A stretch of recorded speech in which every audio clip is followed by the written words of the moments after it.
नमस्ते dear student, class 8 science करते हैं आज। साइंस के अंदर चैप्टर फर्स्ट और आज इसको खत्म करते हैं। तो हमने क्रॉप के बारे में पढ़ा था इससे पहले, और फसल को उगाने के लिए क्या क्या प्रोसेस होते हैं उनके बारे में हमने पढ़ा था। और लास्ट प्रोसेस जो हमने पढ़ा था वो पढ़ा था इरिगेशन, सिंचाई।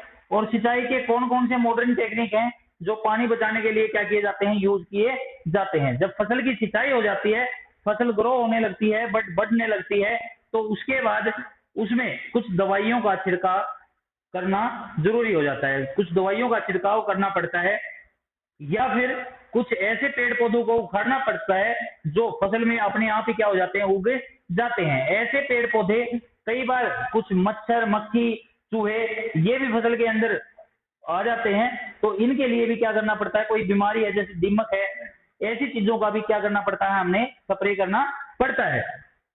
और इन ये 3 तरह के होते हैं स्प्रे, मेनली जो होते हैं वो 3 तरह के होते हैं। एक होता है वीडिसाइड,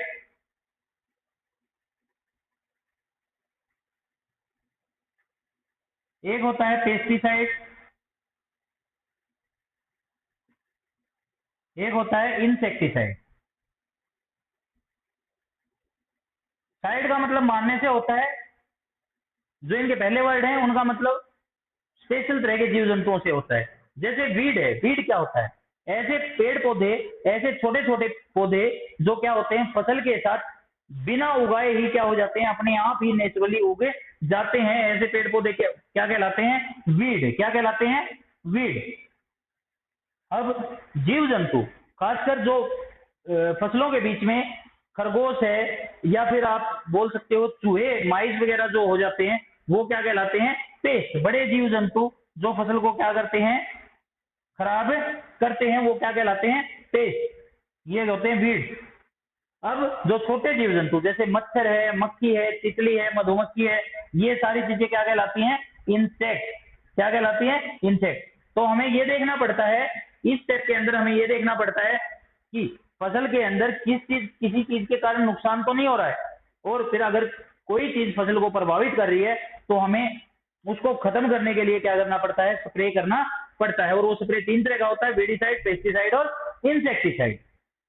इसके बाद जब फसल बड़ी हो जाती है तो वो काटने लायक हो जाती है, जब वो पक जाती है तो उसको क्या कर लिया जाता है, काट लिया जाता है। और काटना क्या कहलाता है, ये टेक्निक क्या होती है, हार्वेस्टिंग। फसल पकने के बाद फसल को काट लेना क्या कहलाता है, हार्वेस्टिंग। क्या कहलाता है, हार्वेस्टिंग। और इसके लिए आज तो नहीं है, लेकिन पहले के जमाने में स्पेशल त्योहार होते थे। जैसे अभी बैसाखी गया है, बैसाखी का पर्पज ही क्या होता था, हार्वेस्टिंग फेस्टिवल था। बैसाखी जो होता था वो हार्वेस्टिंग फेस्टिवल होता था। क्या होता था, जब मतलब बैसाखी तब आती थी जब ऑलमोस्ट सारी की सारी जो कनक होती है, गेहूं होती है, वो क्या हो जाती थी, काट ली जाती थी, उसको निकाल लिया जाता था। किसान क्या कर देते थे, उसको बेच देते थे, और उनके पास थोड़े से पैसे आ जाते थे। उन पैसों से वो क्या लगाते थे, मेला लगाते थे, और मेले के अंदर उन पैसों को क्या करते थे, खर्च करके अपनी खुशियों को सेलिब्रेट करते थे।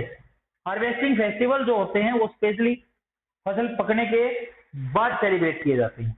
तो हार्वेस्टिंग मतलब फसल पकने के बाद क्या कर लेना, फसल को काट लेना।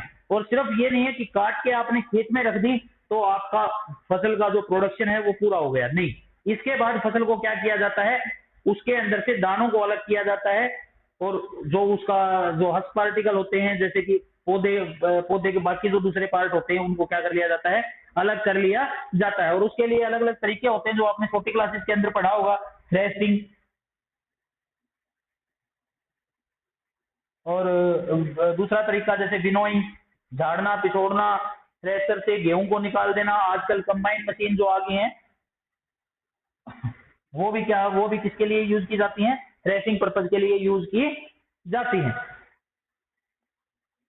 अब जब गेहूं को निकाल लिया तो यहाँ पे भी खेती खत्म नहीं होती। इसके बाद क्या किया जाता है, अनाज को या फसल को क्या किया जाता है, स्टोर किया जाता है। स्टोर कहाँ पे किया जाता है, फार्मर जो होते हैं वो अपने घर के अंदर मेटेलिक टैंक होते हैं, छोटी छोटी टंकियां होती हैं, उनके अंदर क्या कर लेते हैं, उनको भर लेते हैं। ड्रम्स होते हैं, उनके अंदर क्या कर लेते हैं, भर लेते हैं। या फिर जो बाकी एक्स्ट्रा फसल होती है जिसकी उनको घर पे जरूरत नहीं होती, उस फसल को मंडी में क्या कर देते हैं, भेज देते हैं। तो ग्रेनरीज के अंदर और सिलोज के अंदर बड़े बड़े जो गोदाम होते हैं उनके अंदर बैग के अंदर पैक करके क्या कर दिया जाता है, अनाज को या जो भी आपकी फसल हुई है उसको स्टोर कर लिया जाता है, और उसका आपको जो जितना भी जो फसल है जो भी उसका हिसाब किताब बनता है उसके पैसे किसान को दे दिए जाते हैं। यहाँ पे आपका पूरा का पूरा क्रॉप प्रोडक्शन क्या हो जाता है, खत्म हो जाता है। गवर्नमेंट जब किसी भी चीज को स्टोर करती है तो इतने प्रॉपर तरीके से स्टोर करती है कि किसी न किसी तरह से वो धूप, सर्दी, बरसात, इन सारी चीजों से क्या रहे, बचा रहे, ताकि ये चीजें उसको कम से कम प्रभावित कर सके। उनको थोड़ी सी हाइट पे क्या किया जाता है, स्टोर किया जाता है। शेड के अंदर में क्या किया जाता है, स्टोर किया जाता है। इसके अलावा कोशिश ये भी की जाती है कि उसके अंदर कुछ ऐसी दवाइयां रख दी जाएं जिससे उनके अंदर दोबारा से इंसेक्ट पैदा ना हो। जैसे गेहूं के अंदर कुछ छोटे छोटे जीव इंसेक्ट हो जाते हैं, तो उनके लिए हमें क्या करनी पड़ती है, घरों के अंदर भी हम क्या करते हैं, दवाई डालने का काम करते हैं। और यहाँ पे पूरा का पूरा जो क्रॉप हार्वेस्टिंग का काम है या फिर क्रॉप प्रोडक्शन का काम है, वो सारा का सारा क्या हो जाता है, कंप्लीट हो जाता है। दोबारा से जमीन खाली हो जाती है और सेम टू सेम जो प्रोसीजर शुरू से किया था, प्रिपरेशन ऑफ सॉइल से किया था, प्रिपरेशन ऑफ सॉइल से लेके और स्टोरेज तक का दोबारा सेम टू सेम प्रोसीजर दोबारा चले पड़ता है। अब बात करेंगे इसके अलावा, क्रॉप प्रोडक्शन के अलावा किसान और क्या क्या करते हैं। एक चीज होती है, मेन करते तो बहुत कुछ है, लेकिन एक चीज और होती है जिसको बोला जाता है एनिमल हस्बेंड्री। एनिमल हस्बेंड्री का मतलब होता है पशुपालन। क्या होता है, पशुपालन।